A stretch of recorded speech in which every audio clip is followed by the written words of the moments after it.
अब हम लोग एक्सरसाइज 15 का क्वेश्चन में 8 देखते हैं। बोला find the value of sine 31 pi by 3, है ना। ये जो एंगल मेजर दिया हुआ वो रेडियन में दिया हुआ, पाई के टर्म में दिया हुआ। तो यहाँ पे साइन 31 पाई बाई 3 जो है वो ये एंगल क्या है 360 से बड़ा है। और हमको पता है जब क्या होता है कोई भी एंगल 360 के बाद जैसे इंक्रीज करता है, यानी कहने का मतलब जब ये मान लेते रे है 0 डिग्री पे और जब ये रोटेट करते हुए 360 पे आए तो ये क्या होता है 360 में भी उसका वही वैल्यू हो जाता है। फिर 360 के बाद जब एंगल थीटा बनाया तो उसका भी वैल्यू साइन जो है ये है ना वो सेम होता है एज 360 प्लस थीटा। क्या मैं बोल रहा हूँ, कहने का मतलब ये हो गया कि साइन थीटा हो या साइन 360 प्लस थीटा हो, दोनों का वैल्यू सेम होगा।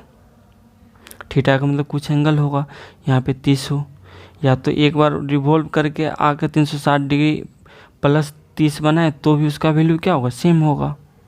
5 पे रिवॉल्व करे 5 बार घूम जाए, 5 बार घूमने का मतलब 5 रोटेट करे 360 गुना 5 एंगल बनाने के बाद फिर क्या हो यहाँ पे आके 30 पे आए तो सब का वैल्यू क्या होता है सेम होता है, equal to sine 720 plus theta. ये सब क्या होगा सेम होता है।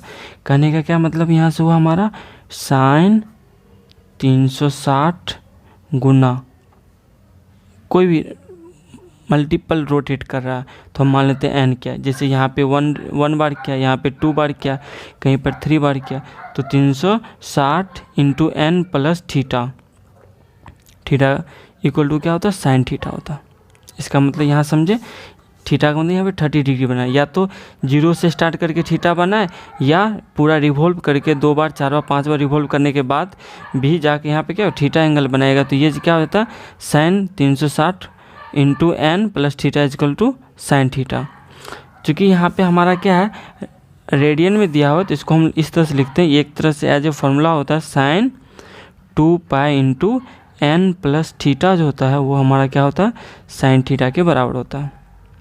उसी तरीके से यहाँ पे हमारा जो फर्स्ट क्वेश्चन है वो है हमारा साइन 31 पाई बाय 3, ठीक है। तो इसको हम लोग क्या करेंगे 2 पाई इंटू एन के टर्म में, ये नहीं 360 से कितना बड़ा है तो इसको सबसे पहले या तो हम पाई का स्थान पर, पाई का वैल्यू हमें पता है, पाई का वैल्यू जो है वो कितना होता है 180, या तो हम इसको डिग्री मेजर में करके 360 के मल्टीपल में लिख सकते हैं, या नहीं तो हम इसको क्या कर सकते हैं पाई के टर्म में भी लिख सकते हैं। तो यहाँ पे क्या होगा, अब दोनों तरीके से हम लोग देख लेते हैं। इसको हम लोग 31 इंटू 180/3 लिख देंगे, ठीक है। इसको जब हम मल्टीप्लाई करेंगे ये हो गया कितना हमारा 60, यानी साइन 31 इंटू 60 इतना। ये हम पहले डिग्री मेजर में कर लेते हैं तो ये हो गया साइन 1860 डिग्री। तो 1860 डिग्री को 360 से डिवाइड करेंगे, सॉरी 360 से डिवाइड करते हैं, छोड़ते हैं 360 से डिवाइड करना है कितना 1860, 5 मल्टीपल होगा तो ये हो गया 0 18, कितना रिमाइंडर बचा 60, यानी इसको हम लोग लिख सकते हैं साइन 360 गुना 5 प्लस कितना 60।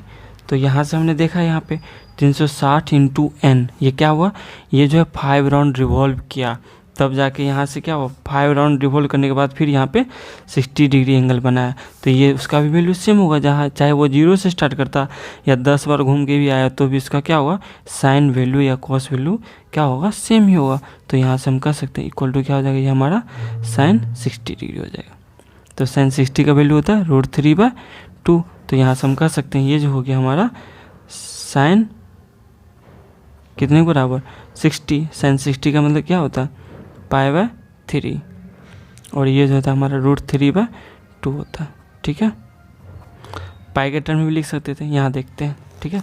ये क्या हो गया हमारा cos 17 π/2, तो वही सेम यहाँ भी केस होगा, साइन हो या कॉस हो। साइन यहाँ पे 60 डिग्री एंगल में, तो साइन का मतलब हमारा क्या हो गया एक वर्टिकल कंपोनेंट, ठीक है, और कॉस का मतलब हमारा क्या होता है हॉरिजॉन्टल कंपोनेंट क्या है, ठीक है ना।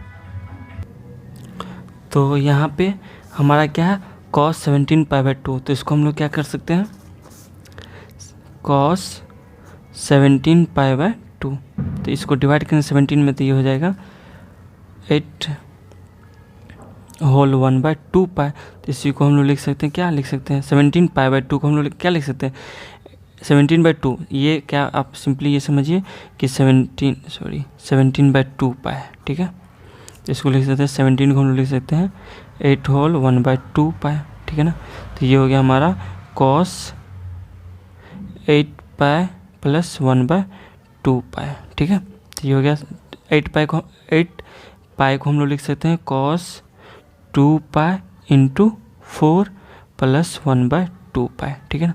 तो यहाँ से क्या हो गया हमारा, ये क्या हो गया 2π का 4 का मल्टीपल हो गया, तो कुल मिला के ये हो गया क्या हमारा, जो हमने इससे पहले लिखा था 2π का मल्टीपल का है यहाँ पे 2π इंटू n प्लस थीटा, तो यहाँ पे कितना थीटा बना है, यहाँ बना है हमारा π/2, तो ये हो गया हमारा cos π/2, तो cos π/2 यानी cos 90, आपको पता होना चाहिए cos 90, जब यहाँ पे एंगल 90 बनाए तो यहाँ पे cos कंपोनेंट, जैसे यहाँ पे cos कंपोनेंट इतना है, फिर यहाँ गया तो cos कंपोनेंट इतना हुआ, लेकिन जब 90 बनाएगा तो cos कंपोनेंट कितना होता है, 0।